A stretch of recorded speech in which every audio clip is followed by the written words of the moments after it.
Pemirsa Al-Munawwir TV rahimakumullah. Kita masih bersama dengan Gus Yunan dalam acara program Kulkes, bincang santai seputar santri. Dan sangat menarik apa yang telah disampaikan oleh Gus Yunan tadi mengenai tentang apa kewajiban santri, bagaimana seorang adab santri kepada guru, dan apa tugas-tugas seorang santri setelah menimba ilmu di pesantren dan kemudian mengaplikasinya dalam kehidupan sehari-hari. Pemirsa Al-Munawwir TV, setelah kita membahas dan mengulas mengenai kitab Wadhaiful Muta'allim, dan dalam kehidupan sehari-hari tentu ini Gus, banyak sekali permasalahan yang kemudian dihadapi dan sedang dirasakan oleh santri di era milenial 4.0 ini Gus. Sepertinya kan gini Gus, ketika kita membayangkan di zaman belum era digital, belum ada HP, belum ada internet, kok saya pribadi membayangkan itu, enak toh kalau mondok di zaman dulu, karena mungkin bisa lebih fokus untuk mempelajari kitab-kitab ataupun lebih nggak banyak gangguan melalui gawai seperti itu Gus. Lah lalu bagaimana sih tantangan atau permasalahan di era milenial seorang santri ketika nyantri di sebuah pesantren menurut pandangan Gus Yunan? Oke. Nggih, matur nuwun atas pertanyaannya. Ini menarik ini. Ini sudah masuk ke konteks kekinian. Oke. Jadi mendasari atas kitabnya beliau ini Wadhaiful Muta'allim. Memang tantangan menjadi seorang santri itu bagaimana kita menyikapi perubahan zaman yang begitu cepat di era milenial ini. Yang jelas pertama, santri itu tidak terlepas atas stereotip yang beredar di masyarakat. Contoh, santri itu merupakan sebutan dari orang yang hanya belajar ilmu agama. Pandangan masyarakat kayak begitu. Ya tidak salah memang, karena santri itu dibahasakan sendiri oleh Al-Quran. Ayat itu surat At-Taubah, wa ma kanal mu'minuna liyanfiru kafah. Janganlah seorang mukmin itu, janganlah semua kaum mukmin itu pergi ke medan perang. Jangan semua orang mukmin itu pergi untuk mencari nafkah, berusaha menyebarkan pendidikan, menyebarkan kebaikan di masyarakat. Jangan semua mengarah ke sana.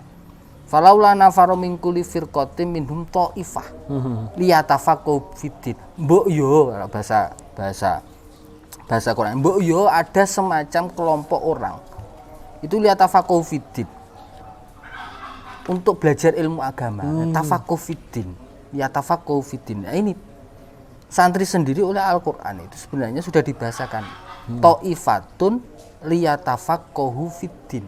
Sekelompok masyarakat yang khusus tafaqquh fiddin, memperdalam keilmuan agama. Bahasa-bahasa Al-Quran ta'ifatun liyatafaqahu fiddin itu harus menancap di sanubari santri. Dia sudah dipilih oleh Allah menjadi sebuah kelompok masyarakat yang memang khusus tafaqquh fiddin. Dan ini tidak boleh lepas dari jati diri seorang santri. Meskipun akhirnya kemudian di masyarakat itu, santri ki iso niki mau ngaji. Ya enggak apa-apa, stereotip sebutan masyarakat itu ya enggak apa-apa, memang iso nih mau ngaji. Ya, karena tugasnya apa tadi? Liyatafaqahu fiddin. Hanya tugasnya itu memperdalam agama, iya. Nah, terus kemudian berbagai macam stereotip lagi. Kaum yang kolot, ya toh, kaum yang kolot, terus kaum sarungan, terus masa depannya nggak jelas, besok mau jadi apa, ijazahnya apa, terus kemudian serba tradisional tingkah lakunya. Pandangan masyarakat seperti itu kepada kita bagaimana? Ya kita buktikan. Jadi tantangan para santri yang jelas begini. Santri itu sudah mendapatkan rahmat atau anugerah ketika dia dipilih oleh Allah untuk tafaqquh fiddin. Itu harus dipegang betul oleh seorang santri. Kita itu manusia pilihan. Di antara seluruh kelompok masyarakat itu, kita adalah satu kelompok yang dipilih oleh Allah untuk disuruh ngaji. Jelas sayangnya, wa ma kana al-mu'minun yanfiru kafah falaula nafara min kulli fiqratin minhum ta'ifatun liyatafaqahu fiddin. Tafaqahu fiddin. Mbak Zainal sering sekali ngendika itu. Tugas santri itu tafaqahu fiddin, bukan tafakur fiddin. Kita dididik untuk menjadi seorang mutafaqih, bukan mutafakir. bukan seorang cendekiawan, tapi mutafaqih fiddin. Itu kita harus bangga dengan itu, meskipun di tengah masyarakat kita dikenal oleh masyarakat sebagai kaum sarungan, kaum kolot, ya toh? Terus masa depannya nggak jelas. Ya nggak apa-apa, jangan khawatir, karena apa? Karena kita sendiri adalah manusia pilihan, dipilih oleh Allah untuk belajar agama. Terus kemudian dalam menjadi tantangan santri sekarang, menjadi nyantri sekarang itu memang lebih berat. Nyantri sekarang itu lebih berat dengan kondisi di era milenial sekarang. Bagaimana kemudian akhirnya lembaga pendidikan pesantren itu memiliki beberapa aturan yang cukup ketat. Contoh, untuk gawe itu saya setuju ketika di taraf pendidikan tertentu itu dibatasi. Umpamanya malam Jumat baru dikasihkan gawenya, HP-nya baru dikasihkan, tapi selain malam Jumat tidak dikumpul. Saya setuju. Likulil mri'in maqamun.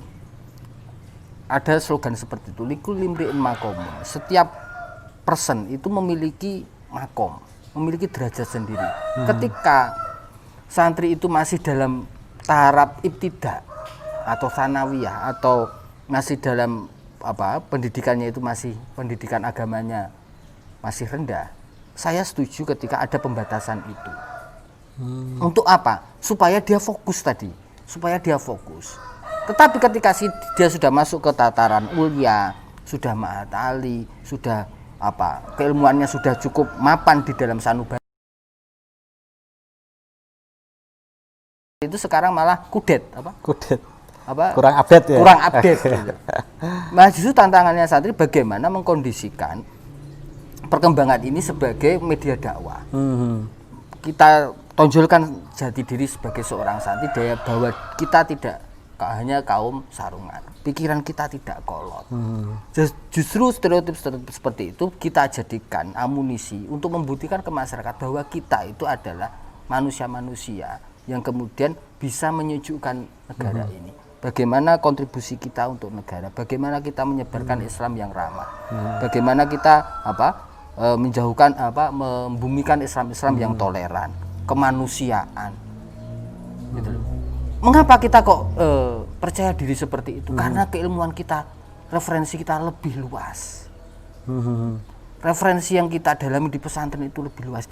Justru dengan referensi yang begitu luas itu, kita memiliki cukup amunisi untuk menyebarkan Islam yang ramah.